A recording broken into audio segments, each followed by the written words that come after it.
Nasi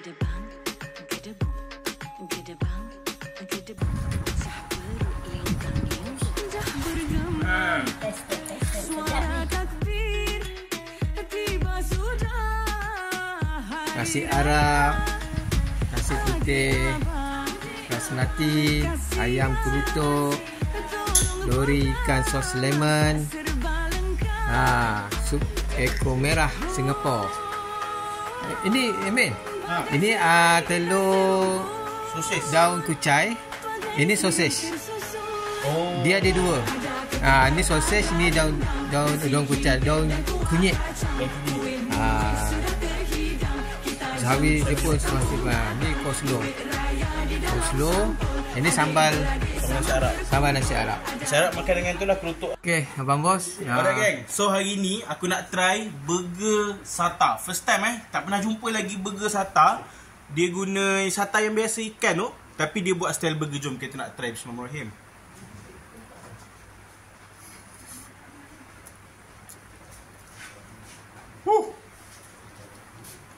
Lain macam ke rasa dia. Rasa dia memang eksotik. Korang kena try burger sata ni. Tak pernah jumpa kat mana-mana. Kalau korang nak, korang boleh order dekat Chef Line. Nombor telefon apa? 013 Okay. 302 5748. Kalau korang nak, terus order tak ni hang. Kita ada burger sata, kita ada popiah sata. Rasa dia memang eksotik gila. So korang nak try, terus order. Memang baik punya. Macam mana rasa dia? Cuba describe ke rasa dia macam mana? Rasa dia susah nak describe. Sebab tu saya cakap eksotik. Dia, korang kena try lah. Dia memang sedap gila, tak tipu. Kita tengok, juicy lah daging dia.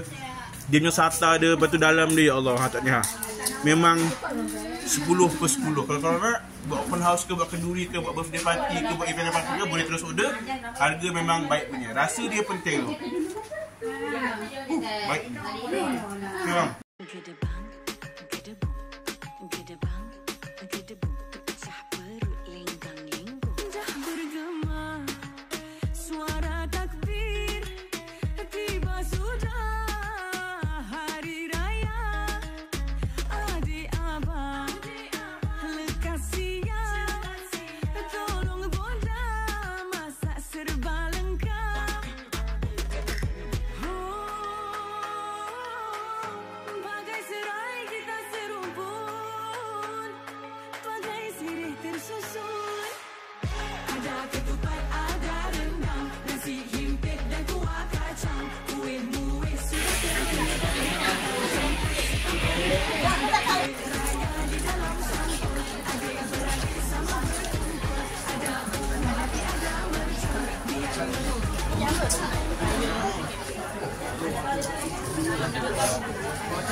Dah siap ke? Tambah lagi?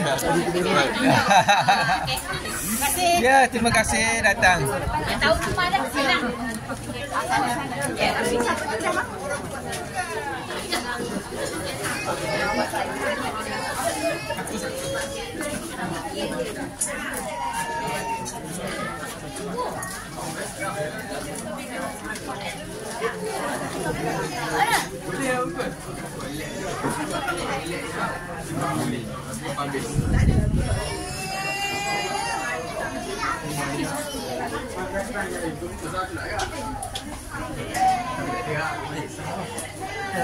Oh, banyak lauk dah habis. Habis dah? Ada lagi. Tengok kejap. 1 jam lagi sebelum akhir.